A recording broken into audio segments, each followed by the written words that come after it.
여러분 만나서 반갑습니다. 우리 옆에 분하고 이렇게 인사하시겠습니다. 우리 옆에 우리 형제 자매님을 보니까 내 마음이 속 시원합니다. 이렇게 인사하겠습니다.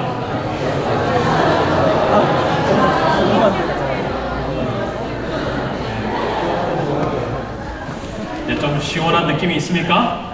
네. 네. 남의 마음을 시원케 하는 인생이 중요해요.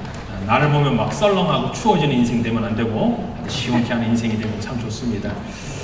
지금은 하나님을 피난처로 삼아야 할 때입니다 라는 제목으로 이 시간 여러분과 하나님의 말씀 같이 나누도록 하겠습니다. 세상은 전쟁터이죠.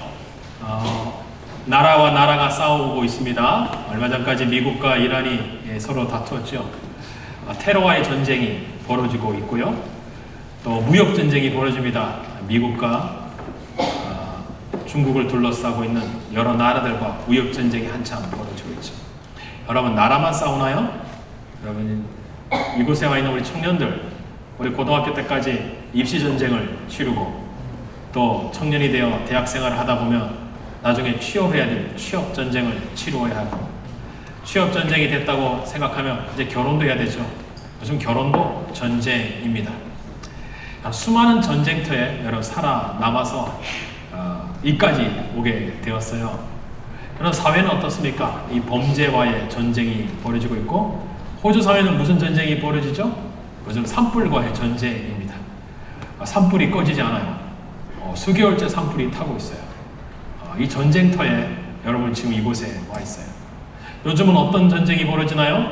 여러분, 콜레라 바이러스로 이 전염병과의 전쟁이 벌어지고 있죠. 여러분, 왜 전쟁을 벌입니까? 생존을 하기 위함입니다. 자, 유대인 속담에 이런 말이 있어요. 전쟁을 행하여 평화를 얻는다. 전쟁 없는 평화가 없다는 거죠.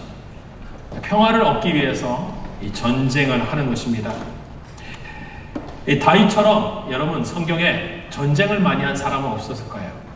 너무나 많은 사람을 죽여서 하나님이 성전을 짓지 못하게 하죠. 전쟁하면 다윗입니다. 여러분, 어렸을 때 많이 들었던 골리앗 이야기, 이 주인공이 다윗 아닙니까? 그는 가는 곳마다 승리했습니다. 가는 곳마다 이겼어요. 백전백승이라는 이 전적 기념비를 가지고 있을 만큼 탁월한 왕이었는데, 그의 인생에도 어두운 그림자가 있어요. 그 인생에도 어려운 그늘이 있었어요. 방금 읽었던 이 시편 91편인데요. 여러분, 91편 보통 시는 제목이 있어요. 누가 지은 시, 이게 이제 제목이 없잖아요. 그런데 여러분, 히브리어 성경이 구약 성경이죠. 유대인이 가지고 온 성경이 히브리어 성경이에요. 이 성경을 그리스어, 헬라어로 바꾸는 성경이 있는데 1세기경에 쓰여진 성경 중에 있는데요. 그게 이제 70인역이라고 해요. 70명의 서기관들이 번역을 해서 헬라어 말로 바꾸는 그 성경책을 보면 이 91편의 저자가 다윗이라고 적혀 있어요. 다윗의 찬송시. 다윗이 이 노래를 불렀다라고 유대인들은 믿고 있죠. 그럼 다윗은 어떤 사람이었습니까? 늘 승리했던 사람이지만 그 인생에 그늘이 있다고 말씀을 드렸어요. 다윗은 어렸을 때부터 목동이었습니다. 양치기의 전문가였어요. 이 양치기를 하는 동안 그는 양을 돌보는 광야에서 열심히 노숙을 하며 살았던 그런 어린 소년이었죠. 하지만 하루는 이 전쟁이 벌어집니다. 그 소식을 듣고 도시락을 싸들고 형을 만나러 갔다가 그곳에서 골리앗이 이스라엘 백성을 저주하는 소리를 듣고 그때 돌을 주워주워 들고 나가 골리앗을 때려 눕힘으로 하루아침에 스타가 된 사람이 여러분 다윗이에요. 하지만 이 다윗이 그렇게 출세 가도의 길이 그때부터 열리게 됩니다. 여러분, 이 왕의 눈에 들어갔고 여러분 그 골리앗을 눕힌 결과로 이 왕의 딸과 결혼해요. 미갈이라는 여인과 결혼하게 되고, 그리고 그의 동생인 요나단이 자기를 좋아하게 되고, 그리고 왕이 이 장군으로 이름을 책봉을 해주고. 여러분, 이 정도면 여러분 멋있는 입신양면의 길이죠. 우리가 잘 아는 이 금수저는 아니더라도 흙수저로 태어났지만 여러분 금줄을 잡은 거예요. 그러던 그가 사울이 그를 시기했어요. 너무나 미워해갖고 어떻게 합니까? 그를 따라다니면서 끝까지 죽이려고 했습니다. 여러분, 그래서 다윗이 이 도망간 곳이 어디예요? 여러분, 그가 처음에 광야에서 살았지만 결혼하여 궁정에 살았어요. 하지만 스토커가 된 사울이 자기를 죽이라고 하는 그 소식을 듣고 그는 다시 광야로 나갑니다. 오늘 이 자리에 나와 있는 우리 청년들, 여러분 어떤 청년들은 광야의 연속이 계속될 수도 있고 따뜻한 어머니가 밥 지어준 것 그 밥을 먹고 편안하게 대학생활 하다가 여러분 이곳에 와 있는 청년도 있을 겁니다. 어느 누구에게나 다 광야의 시간이 있어요. 하지만 궁전에 들어갔다가 다시 광야로 나오는 것은 보통 일이 아니죠. 그는 광야까지 갔습니까? 아니에요. 광야보다 더 끝까지 갔어요. 계속 도망을 다녔어요.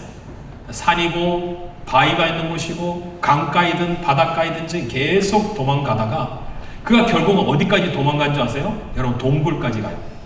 한국에서 사회생활을 하다가 경제적으로 사업으로 다 실패한 사람들이 이 과거에는 많이 갔던 곳이 탄광이었어요.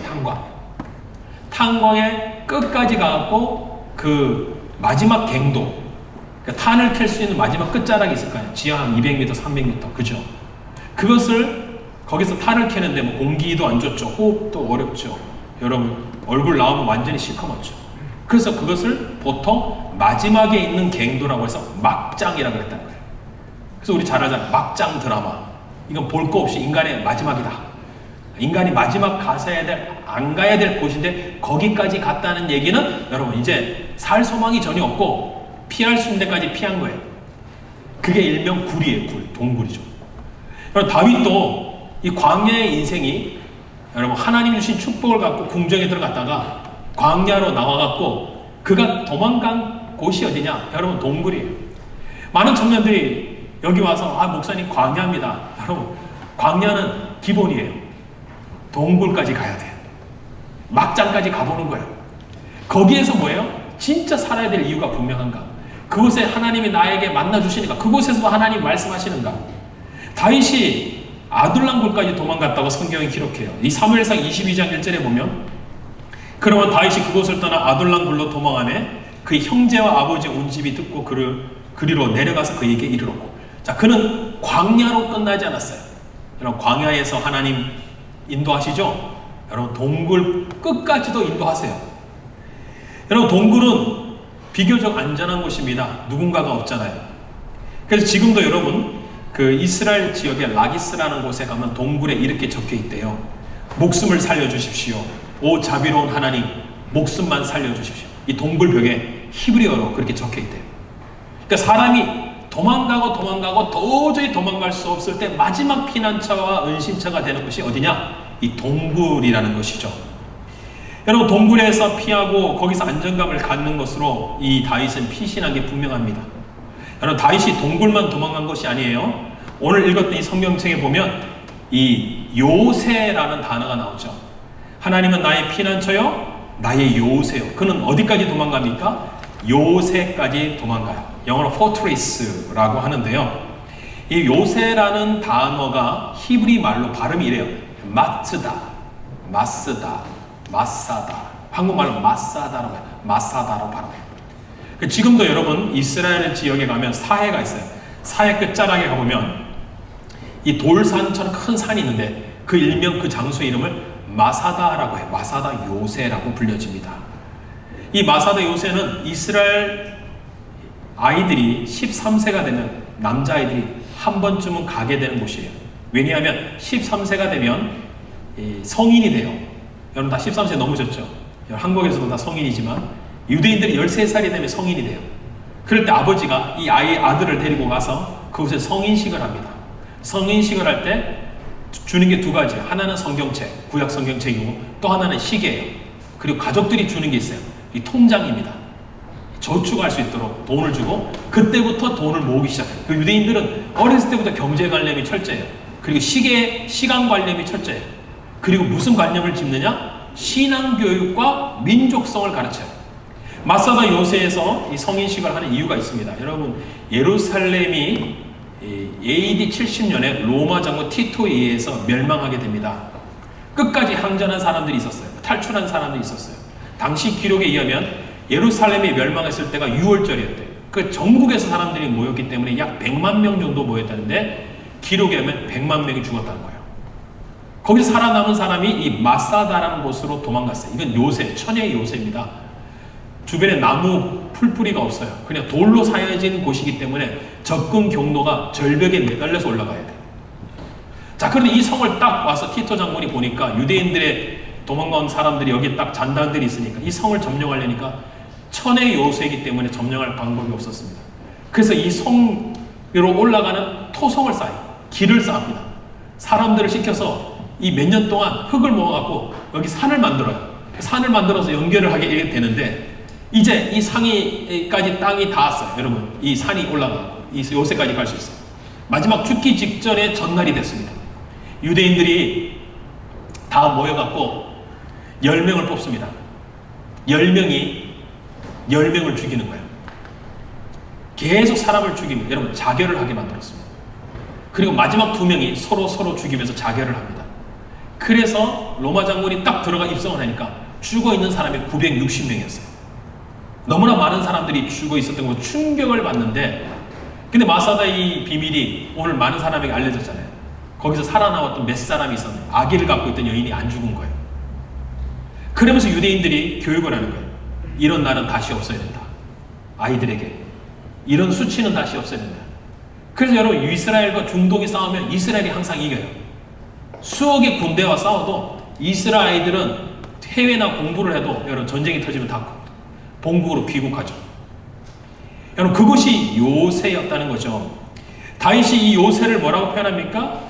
바로 마사다라고 했는데 한국에도 남한산성이 우리 1300년 동안 점령되지 않았어요. 그러다가 나중에 식량이 떨어져서 여러분 결국 항복하게 되는 그런 안타까운 역사도 있었지 않았습니까? 군인은 요새로 피신합니다. 요새에서 전투를 벌입니다. 하지만 민간인은 어떨까요? 난 군인이 아니에요. 요새 못 들어가요. 그래서 민간인은 피신을 가야 돼요. 피신을 가서 머무는 장소를 우리는 피난처라고 말한다는 거죠. 다윗이 요새를 뭐라고 말했습니까? 하나님이 그는 나의 피난처요라고 2절에 말해요. 피난처. 피난처이신 하나님을 내가 의뢰한다. 여러분, 누군가에게 맡겼다는 얘기죠. 그럼 이 마음의 상태가 어때요? 두려움이 사라진 상태예요. 여러분, 이곳에 앉아 계시면 편안하죠? 여러분, 편안한 거예요. 졸음이 오고 마음이 릴렉스가 되죠. 그 상태예요. 의뢰했다는 것은 염려하는 것이 하나도 없어지고 마음이 편안해진 거예요. 그런데 이 다윗이 이 편안하다는 얘기를 왜 하는 겁니까? 그것은 하나님이 나의 피난처가 되기 때문이에요. 시편 61편 3절에 이런 말이 있어요. 주는 나의 피난처시요 원수를 피하는 경관망대이시니라. 주님은 나의 my refuge, strong tower. 이것도 요새예요. 요새. 하나님이 누구로 연결시켜요? 다윗은 하나님 이퀄 피난처라고 연결하고 있어요. 그래서 구약학자 이 캠블론이가 이런 말이에요. 피난처란 도망가는 물리적이고 심리적인 장소이지만 다윗은 이 모든 것보다 여호와를 가리키는 단어로 그는 사용하고 있다. 이유가 뭘까요? 여러분, 동굴이 이 사람을 끝까지 지켜주지 않았다는 거예요. 여러분, 동굴에 진짜 안전하지만 여러분, 동굴에서 머물고 싶으십니까? 여러분, 바위가 너무 안전한 곳이지만 그 바위에서 여러분 인생 끝나고 싶으세요? 아니라는 거죠. 그것이 안전한 곳이 아니라는 겁니다. 다윗은 자기 인생의 이코를 누구와 연결시키느냐? 하나님이 자기 인생의 피난처라는 거예요. 피할 데가 없다면 하나님께로만 피하면 된다는 거죠. 여러분, 세상에 안전한 곳이 어디 있습니까? 여러분, 안전한 나라가 있었던가요? 여러분, 세상에서 가장 안전한 나라 어떻게 보면 호주, 뉴질랜드에 호주, 뉴질랜드는 총기를 못 가지죠. 하지만 얼마 전에 뉴질랜드에 총기 사고가 있잖아요. 테러가 있었어요. 호주가 진짜 안전합니까? 여러분, 도둑 많습니다. 완벽한 나라가 있습니까? 세상에 완벽한 나라가 없어요. 가장 강력하고 돈이 많고 부자의 집도 도둑을 맞아야 할 때가 있다는 거죠. 여러분, 피난처라고 이야기하는 이유는 전쟁뿐만 있는 게 아니에요. 여러분, 전쟁이면 전쟁 일어났는데 안 가면 되죠. 전쟁 피하면 되는데 오늘 3절에 보니까 이렇게 이야기합니다. 3절 한번 읽어보죠. 3절 한번 읽어봅니다. 같이 읽습니다. 이는 그가 너를 새 사냥꾼의 올무에서와 심한 전염병에서 건질 것입니다. 세상은요, 인생은 위기 연속이에요. 그럼 사냥꾼이 새를 잡으려면, 짐승을 잡으려면 옛날에는 뭐 활을 쏘기도 그렇잖아요. 그 놓은 게 뭐예요? 올무입니다. 올가미. 이렇게 지나가는 길목에 올가미를 아니면 동물이 목에 걸리거나 다리가 걸리거나 이래 올감이죠. 여러분 덫이 뭐예요? 가다가 다리가 빠지거나. 함정이 뭡니까? 거기에 걸려서 생명을 빼앗는 거죠. 여러분 인생의 곳곳에 이런 지뢰가 있지 않습니까? 여러분 인생 곳곳마다 내가 정말 잘 달려가려고 해도 누가 태클을 가면 넘어져요. 우리가 다리를 내면 여러분 인생의 함정에 걸립니다. 내가 믿었던 그 사람에게 배신당한 적 없으세요? 내가 신뢰했던 돈에게 여러분 돈을 잃어버린 적 없습니까? 내가 신뢰했던 건강에게 배신당해 본 적 없으세요? 여러분 우리 인생의 곳곳에 인생의 지뢰밭이 있죠. 나를 죽이려는 함정과 지뢰밭이 있었다는 거예요. 여러분 사울이 다윗을 죽이려고 얼마나 덫을 많이 놓은 줄 알아요? 덫으로 막 코너를 몰았는데 그때마다 요나단이 도와주고 여러분 자기 아내였던 미갈이 살려줘요. 얼마나 아이러니해요. 사울은 죽이려고 장인어른은 죽이려고 하고 처남하고 자기 아내는 자기를 살려줬어요. 자기 아들이 자기를 죽이려고 할 때 있어요. 압살롬이 다윗을 죽이려고 했다고 하는 시기가 있었어요.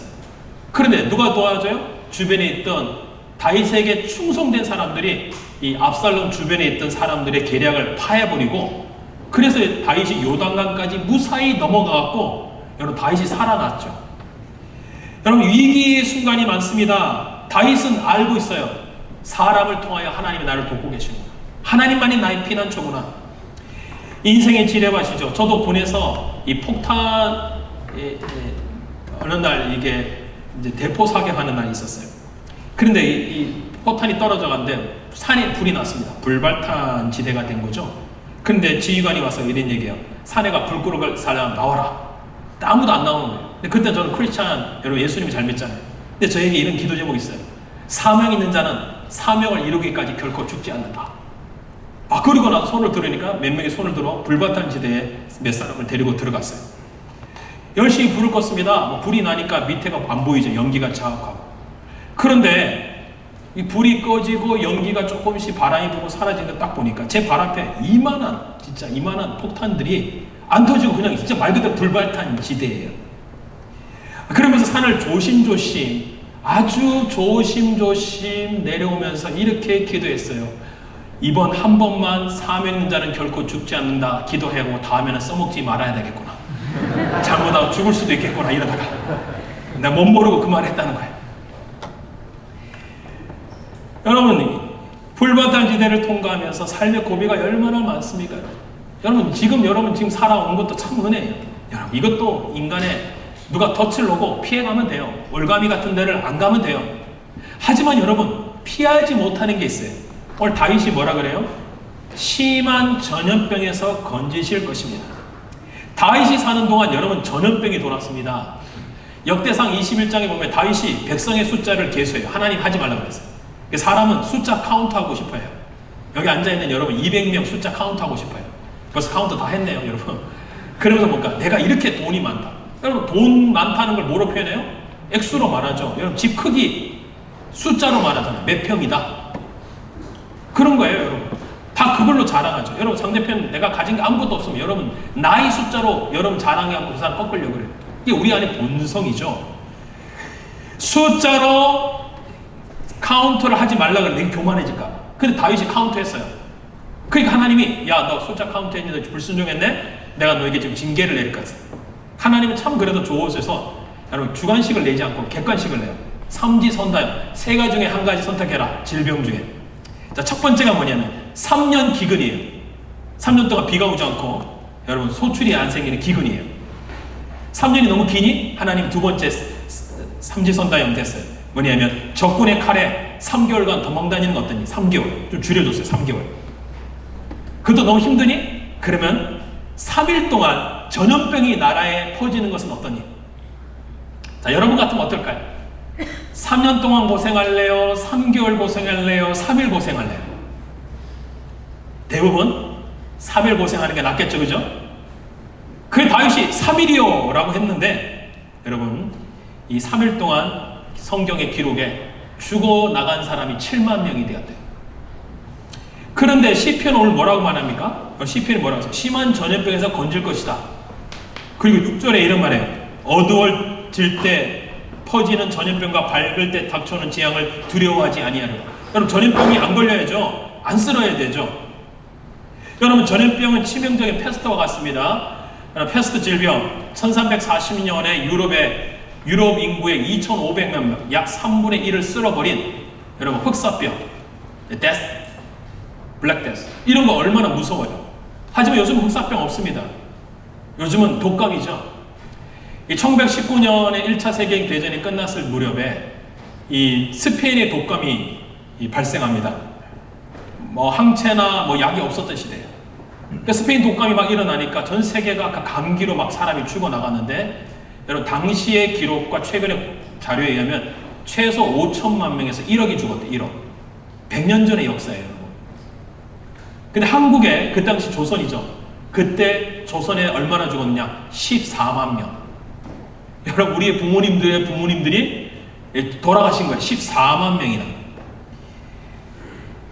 요즘은 어떻습니까? 여러분, 한국 사회와 전 세계가 두려워하죠. 사스, 조류독감, 메르스, 난로 변종 바이러스들이 출현하고 있지만 과학이 아무리 발전해도 여러분 이 발생을 막을 수가 없고, 아무리 과학이 수준이 눈부시게 변화해도 전염병 하나를 막지 못해 온 나라가 난리에 난리.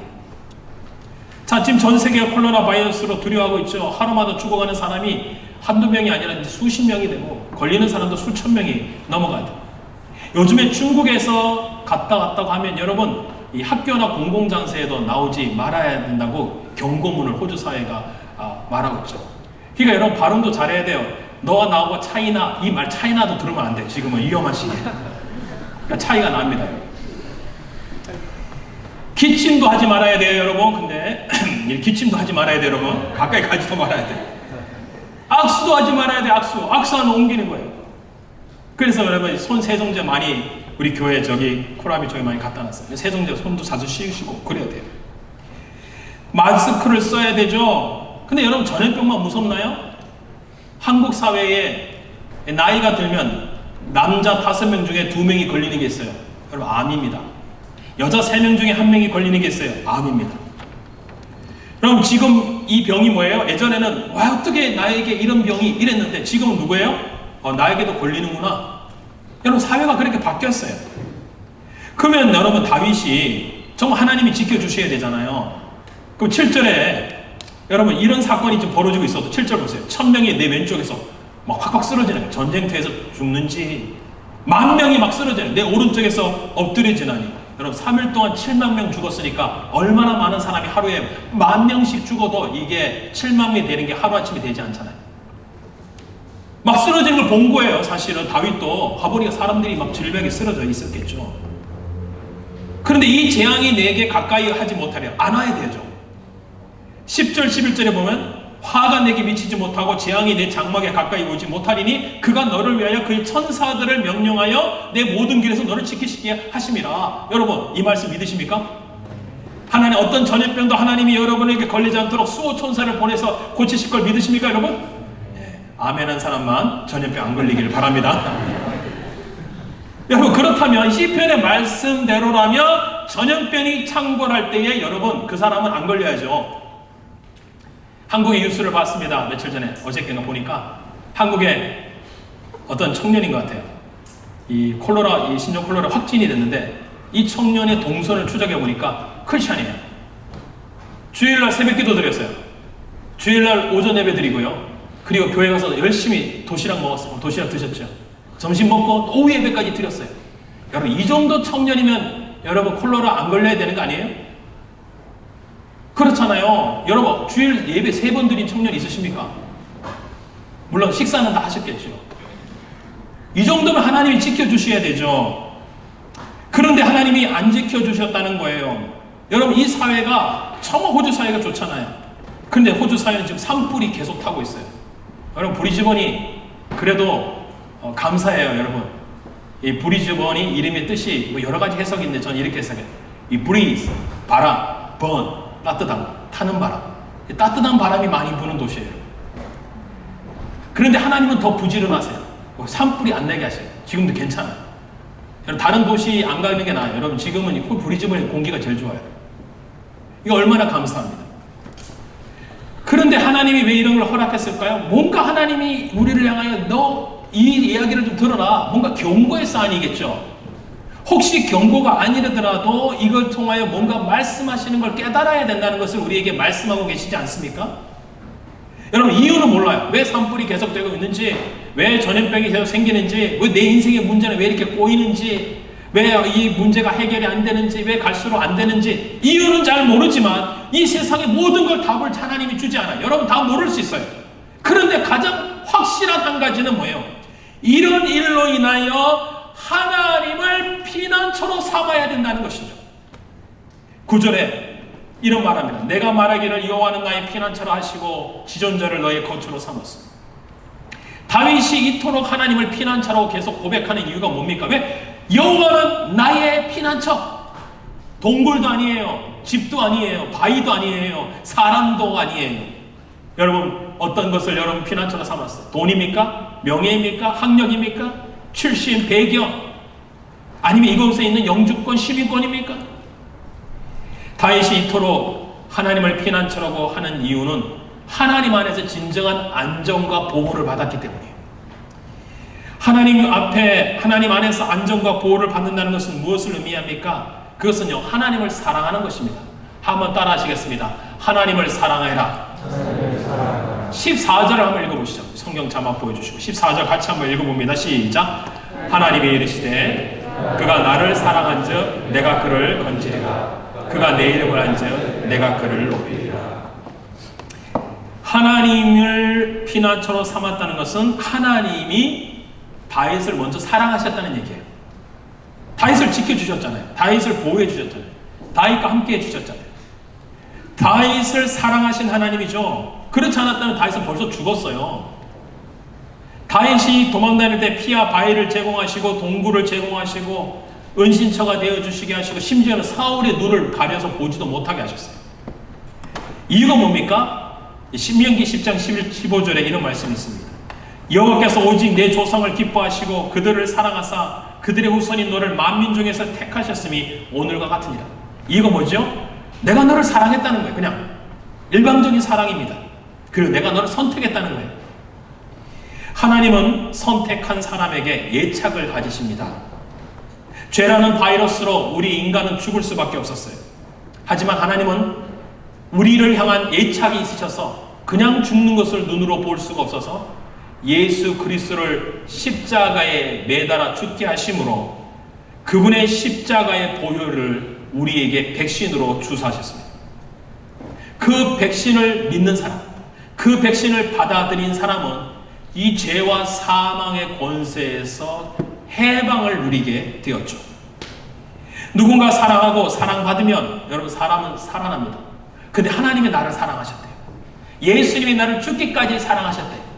그거보다 강력한 백신이 어디 있을까요? 죄도 이기는 백신이에요. 사망도 이기는 백신이에요. 죽음도 이기는 백신이에요. 그것이 내 안에 들어와 면역력이 된 거예요. 그래서 여러분 그리스도인들은 더 이상 죄의 종이 아닙니다. 죽음으로 두려워하는 인생이 아닙니다. 더 이상 먹을 것 때문에 안타까워 그것 때문에 없어서 괴로워하는 인생이 아니죠. 왜냐하면 내 안에 예수님의 면역력이 들어온 거죠. 여러분 사람은 사랑하는 동안 면역력이 강해집니다. 누군가의 사랑을 받을 동안 여러분 면역력이 강해지고 누군가를 사랑하는 동안 여러분 생명력이 강해지는 거예요. 여러분 몸이 아픈 부모님도 우리 아이가 오늘 밥 안 먹었다면 벌떡 일어나 밥을 해주는 부모님들이 있지 않습니까? 예, 사랑의 대상이 있기 때문에. 여러분 사랑 대상이 있으면 함부로 죽지 못합니다. 사랑받고 있으면 또 함부로 죽을 수도 없어요. 1988년 이제 미국 하버드 의대에서 봉사활동과 인간의 건강 상태에 대해 연구를 했어요. 남을 돕고 봉사하는 모습을 보기만 해도 우리 몸에 병균을 쌓을 수 있는 면역력이 살아난대요. 항체가 생긴대요. 그러니까 하버드 의대 연구팀이 하버드 학생들의 침을 먼저 연구했어요. 여러분, 사람 침이 굉장히 중요한 부분인 것 같아요. 이 면역 글로불린 항체가 이 침을 통하여 생성되는데 일명 IgA라고 부른답니다. 이 IgA가 박테리아가 이렇게 입으로 들어올 때에 바이러스가 침하면 세포를 가장 먼저 방어벽을 쳐준대요. 그런데 근심이 많고 걱정이 많고 그리고 긴장하고 이러면 어떻게 침이 마르죠. 침이 면역력을 만들어내지 못하고 있는 거예요. 그러니까 항체가 줄어든대요. 자, 지금 코로나 바이러스를 예방하는 간단한 방법이 마스크를 쓰고 막 이 장갑을 끼고 뭐 이러고 되는 게 아니고 근본적으로 목이 마르면 기침을 하게 돼요. 그때부터 이제 뭐야? 균이 강력하게 역사하는 거예요. 예방책이 뭔지 아시죠? 물을 마시는 거예요. 따뜻한 물을 마시는 거예요. 이 물을 마셔야 되는데, 예방해야 되는데 물이 없네요. 그러면서 뭡니까? 자기를 보호하는 거예요. 그런데 그러면서 학생들에게 이 마더 테레사 아시죠? 여러분 카톨릭에서 유명한 인도의 성자 어머니 마더 테레사, 그 여인의 수녀님의 일대기 영화를 보여줬습니다. 물 마시고 영화를 봤어요. 그래 놀랍게 이 면역력이 갑작스럽게 상승하게 되더랍니다. 단지 물을 마시고 영화를 본 것뿐인데 학생들의 면역력 수치가 전부 다 놀랍게 올라가는 것을 보면서 이렇게 결과를 냈어요.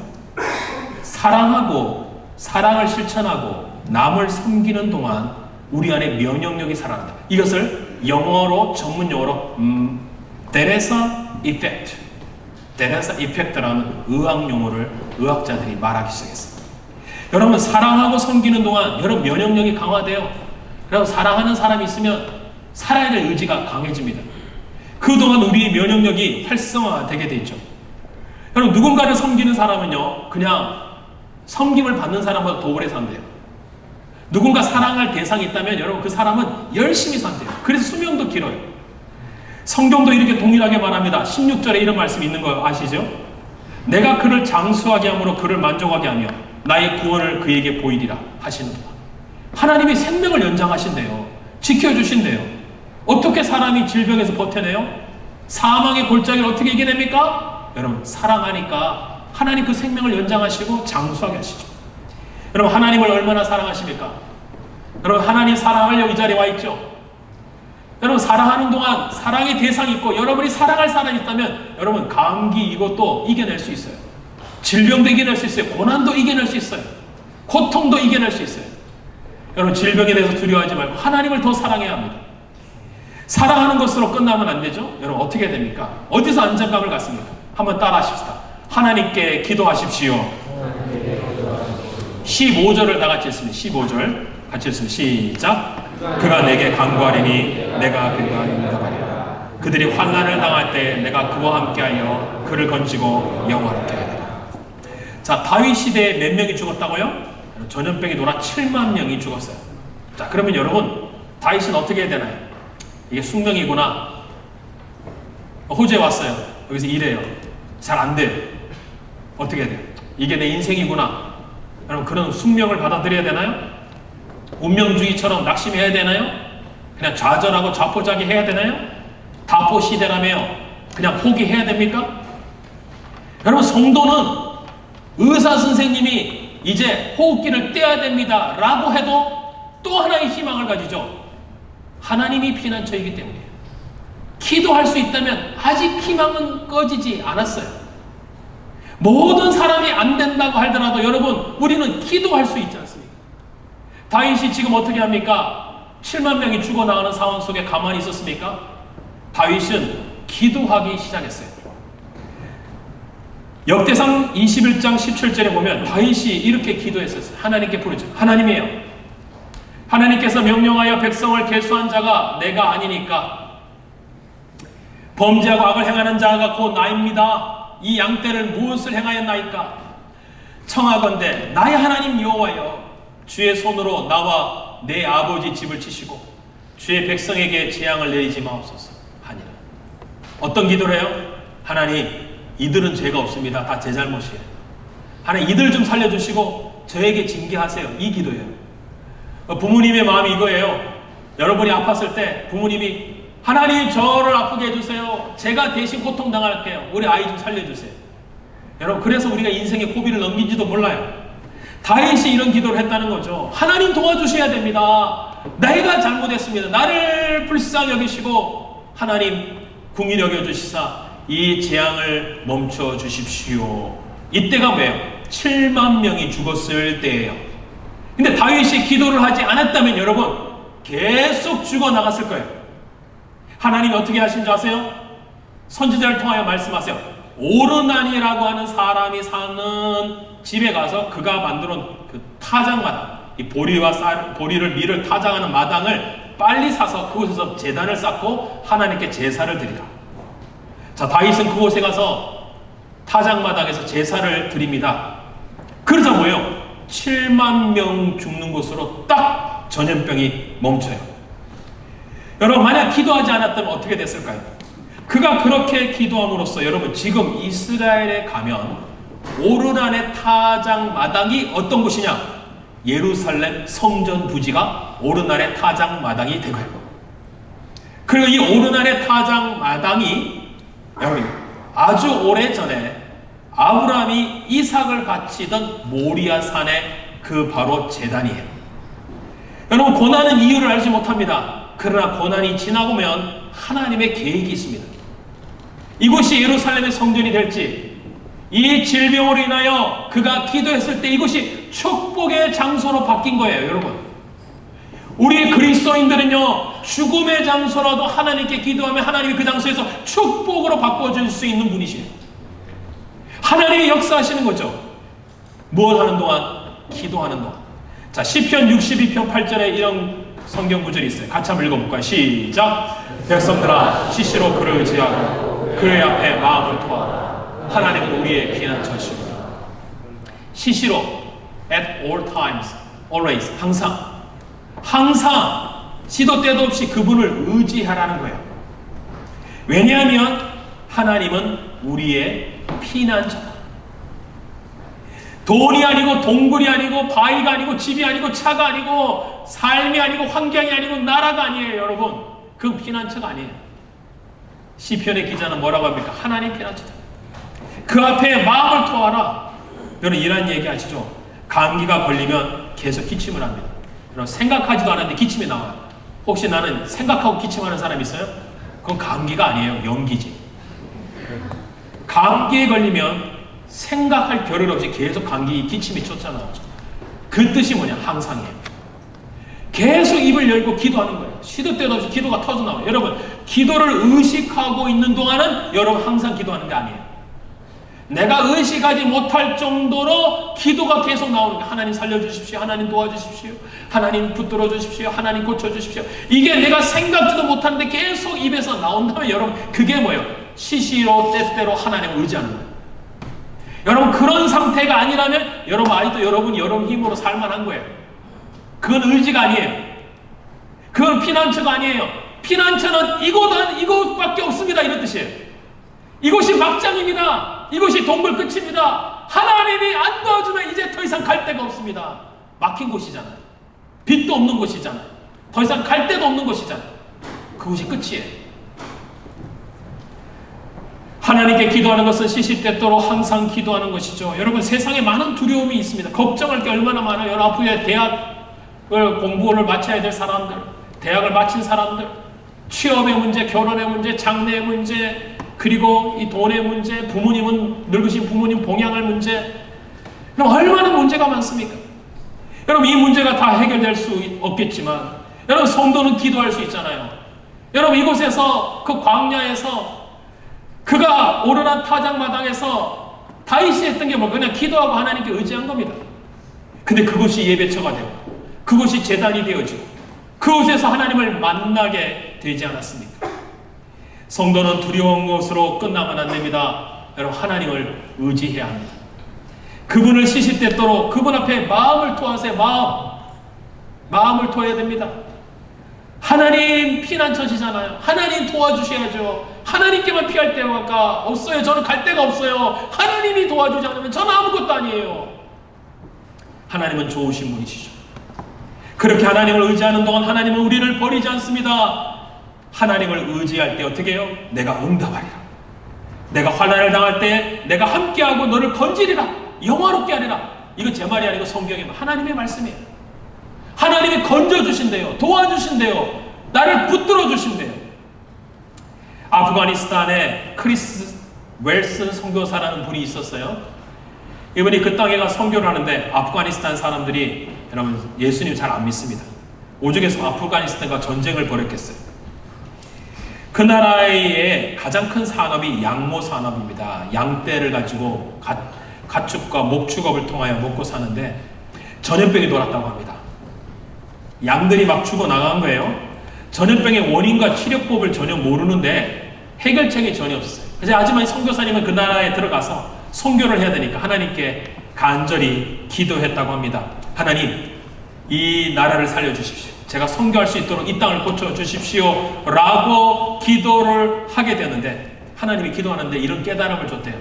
야, 너 미국에 있는 친구들에게 연락해갖고 롱아일랜드산 오리를 보내달라고 요청해라. 자, 오리를 보내달라고 요청해요. 그럼 오리가 비행기 타기 어렵잖아요. 그러니까 친구들이 오리알을 보낸 거예요. 그런데 이게 오리알이 잘못 전달되어서 인도 캘커타를 가버렸어요. 그 날씨가 덥고 무더우니까 이 계란이 막 썩기 시작한 거예요. 선교사님 다시 기도했대요. 하나님, 그 이 24개 알을 보냈다고 하는데 그 중에 2개만이라도 꼭 살려주십시오. 그런데 반드시 한 알은 순놈이고 다른 한 알은 암놈이 되어야 합니다. 이렇게 기도하셨는데 딱 2개 알이 마지막 살아남았대요. 태어나니까 암놈, 순놈이에요. 그 교배를 통하여 이 오리들이 부화하고 열심도로 번식했는데요. 근데 이 오리떼들이 이 양들이 먹는 물가 옆에서 이제 물놀이를 하면서 이 벌레들을 잡아먹게 되고, 그러면서 우물가에 살던 주변에 있던 뱀을 잡아먹기 시작했다고 합니다. 그래서 이상하게도 양들이 죽지 않고 전염병이 멈추기 시작했대요. 나중에 알게 된 것이 뭐냐면 전염병을 옮기는 숙주가 뱀이었다는 것이죠. 이러한 업적으로 인하여 그 선교사님은요, 선교의 문이 열리고 아프가니스탄에서 상을 받을 정도로 위대한 공로로 인정받게 되었다고 합니다. 여러분, 이 선교사님 뭘 했을까요? 아무것도 할 수 없는 상황에 아무것도 못하기 때문에 기도밖에 없죠. 기도했을 때 하나님 기적이 일어났습니다. 지금 전 세계는 여러분 전염병으로 두려워하고 있어요. 여러분 전염병만 문제예요. 여러분 내가 걸린 감기가 다른 사람의 전염병보다 큰 거예요. 내 안의 경제의 문제가 다른 사람의 인생의 문제보다 훨씬 큰 겁니다. 어떤 문제이든 하나님이 해결하실 수 있어요. 기도하면 하나님이 도와주시기 때문입니다. 하나님께 기도하는 것은 하나님으로 피난처를 삼았다는 얘기 아닙니까? 여러분 어떤 보호 장비도, 여러분이 가진 어떤 마스크도, 어떤 것도 여러분을 도와주지 못한다 할지라도, 여러분 아무런 장비가 없어도, 그걸 살 능력이 없어도, 그곳에 갈 실력은 없어도 하나님이 우리의 피난처라고 된다면 여러분 그분을 의지하셔야 합니다. 사랑하는 여러분, 말씀을 맺습니다. 하나님으로 피난처를 삼아 여러분 안에 인생의 근심을 사라지게 하십시오. 여러분 근심하지 말고 더욱 주님 사랑하세요. 왜 이곳까지 보냈을까요? 하나님 더 사랑하라고 보내신 거예요. 그래서 광야가 있는 거예요. 그래서 동굴이 있는 거예요. 그래서 막장을 가는지도 몰라요. 그런데 그것이 끝이 아니에요. 하나님은 여러분을 향하여 놀라운 인생의 문을 준비하고 계세요. 바로 피난처가 있다는 거예요. 동물도 피난처가 아닙니다. 이곳에 살아가는 동안 학벌이나 영주권이나 돈이나 그곳에 취업하는 것이 피난처가 아닙니다. 한국도 피난처가 아니에요. 호주가 피난처라고 생각한 사람, 이것도 피난처가 아니에요. 이곳에서 하나님을 더 사랑하십시오. 그리고 이곳에서 기도하십시오. 그러는 동안 여러분의 인생에 하나님이 피난처를 준비하시고, 그리고 피난처 대신 주님께로 피난하는 가는 여러분이 됐을 때 여러분 인생에 놀라운 역사가 있을 것입니다. 이 시간 축복합니다. 피난처 대신 주님께 피하는 여러분의 20대와 30대 청년의 시기가 되기를 예수님의 이름으로 축복합니다.